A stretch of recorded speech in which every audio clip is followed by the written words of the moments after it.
முப்பரிமாண வரைகலை முறையில் செய்தியாளர் மகாலிங்கம் பொன்னுசாமி இணையம் துறைமுகம் குறித்து விளக்கியதை பார்த்தோம். துறைமுகம் அமையவிருக்கும் இடத்தில் இருந்து செய்தியாளர் நாகராஜன் தந்த தகவல்களை இப்போது பார்க்கலாம். மத்திய அரசு ஒப்புதல் கொடுத்துள்ள குளச்சல் இணையம் வர்த்தக துறைமுகத்தின் ஆரம்பகட்ட திட்டம், அதாவது பணிகள் ஆரம்பிக்கக்கூடிய பகுதி தான் இந்த ராமன் துறை. இந்த கிராமம் தொடங்கி இணையமுத்துந்துறை, இணையம், ஹெலன் நகர், மேல்மிடாலம், மிடாலம் என 6 கிராமங்களை உள்ளடக்கி இந்த கட்டுமான பணிகள் முதற்கட்டமாக தொடங்க உள்ளது.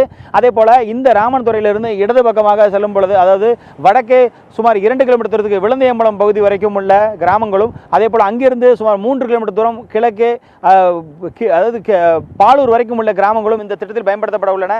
அதே போல இருப்பு பாதை இதற்காக திட்டமிடப்பட்டுள்ளது. அதாவது கண்டெய்னர்கள் கொண்டு செல்வதற்கான இருப்பு பாதை திட்டமாக ஹெலன் நகரிலிருந்து தொடங்கி நட்டாலம் வரைக்கும் சுமார் 10 கிலோமீட்டர் தூரத்திற்கு அந்த இருப்பு பாதை திட்டமும், அதே போல் 12 கிலோமீட்டர் தூரத்திற்கு உண்ணாமலை கடை வரை சாலைகளும், புதிய சாலைகள் 1 கிலோமீட்டர் தூரத்தில் அகலத்திற்கு புதிய சாலைகள் அமைப்பதற்கும் திட்டமிடப்பட்டு தயாராகி நிற்க வருகிறது இந்த இணையம் வர்த்தக துறைமுக திட்டம்.